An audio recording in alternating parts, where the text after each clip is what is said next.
ठकर अंतरा सुनील भाई, ठकर अंतरा।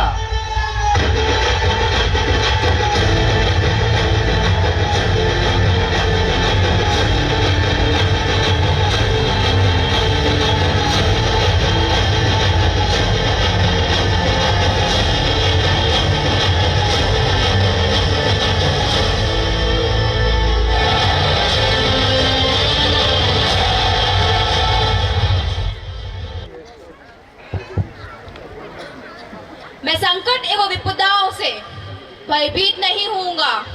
संकटपूर्ण दिन आने पे भी मैं भागूंगा नहीं। वर्ण आगे बढ़कर कष्टों को सहूंगा। तुम मुझे खून दो, मैं तुम्हें आजादी दूंगा। तुम मुझे खून दो, मैं तुम्हें आजादी दूंगा। नमस्कार, मेरा नाम अंतरा ठक्कर है और मैं बनासकांठा गुजरात से धाने राकी रॉय इंटरनेशनल स्कूल की रेड टीम का प्रतिनिधित्व करते हुए माननीय एमडी सर का धन्यवाद करना चाहती हूँ कि उन्होंने मुझे यह अवसर प्रदान किया कि मैं हमारे नेताजी श्री सुभाष चंद्र बोस को शब्दों के माध्यम से श्रद्धांजलि दे सकूं।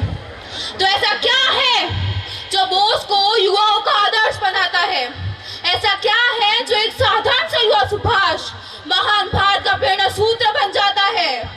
और वो है उनका प्रेरणाओं से भरा जीवन। 23 जनवरी 1897 में उड़ीसा के कटक जिले में श्री जानकी नाथ जी के घर एक पुत्र का जन्म होता है, जो सिर्फ उनका पुत्र नहीं, भारत माँ का पुत्र था, जो संपन्न परिवार भाई बहन सब होते हुए भी वसुधैव कुटुंबकम के विचारधारा में चलते हुए सभी भारतवासियों को अपना परिवार मान ले। वे बोस जो अंग्रेजों के शासन में कड़ी मेहनत का परिचय देते हुए भारतीय प्रशासनिक सेवाएं चौथे स्थान पे अपना नाम दर्ज करवा ले। वे बोस जो भारत की अवस्था और अपने लोगों की दुर्दशा को देख सभी सुख सुविधाएं छोड़ अपने वतन को लौट आए। वे बोस वे भारतीय स्वतंत्रता संग्राम का ऐसा अध्याय लिख रहे थे जो आज के नए भारत की नींव है। फिर चाहे वो आजाद बैंक हो या आजाद हिंद फौज का गठन, जो आज भी विविधताओं में एकता की प्रतीक है। जहां वर्तमान परिप्रेक्ष्य में आज भी महिलाएं अपने अधिकारों के लिए संघर्ष कर रही है, वह 1943 में रानी झांसी रेजिमेंट अंग्रेजों से लोहा ले रही थी और ईंट का जवाब पत्थर से दे रही थी। वे इस महिला संशोधीकरण को एक विचार नहीं, भारत की हकीकत बनाना चाहते थे। मगर दुर्भाग्यवश स्वतंत्र भारत का सूर्य देखने से पहले ही मातृभूमि ने अपने प्रिय पुत्र को खो दिया। मगर शरीर खत्म हो सकता है, विचार नहीं। और आजादी वह विचार है जिसके लिए मैं मर भी जाऊं, लेकिन यह विचार मेरी मृत्यु से थमेगा नहीं।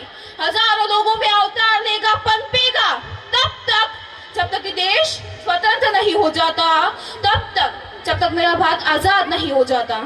और आजादी सिर्फ और सिर्फ अंग्रेजों से नहीं, कुप्रथाओं कुविचारों से आजाद भारत, धर्मनिरपेक्ष भारत जो विविधताओं में एकता की प्रतीक है, वह भारत जिसका सपना नेताजी ने देखा था। तो क्या है नेताजी की विरासत? या ऐसा कहूं कि कौन है नेताजी की विरासत? मैं हूं नेताजी की विरासत, आप है नेताजी की विरासत। भारत का वह युवा है नेताजी की विरासत जो अमृतकाल के समय में भारत को नई बुलंदी पे लेके जाएगा, उनके सपने को साकार करके दिखाएगा और भारत का विश्व गुरु बनाएगा। है समय बड़ा तूफान प्रबल, है समय बड़ा तूफान प्रबल, पर्वत झुक जाया करते हैं। अक्सर दुनिया में लोग समय में चक्कर खाया करते हैं, लेकिन कुछ ऐसे होते हैं जो इतिहास बनाया करते हैं। यह इसी वीर इतिहास पुरुष की अनुपम अमर कहानी है, जो रक्त कणों से लिखी गई, जिसकी जय हिंद निशानी है, जिसकी जय हिंद निशानी है। धन्यवाद। जय हिंद, जय भारत।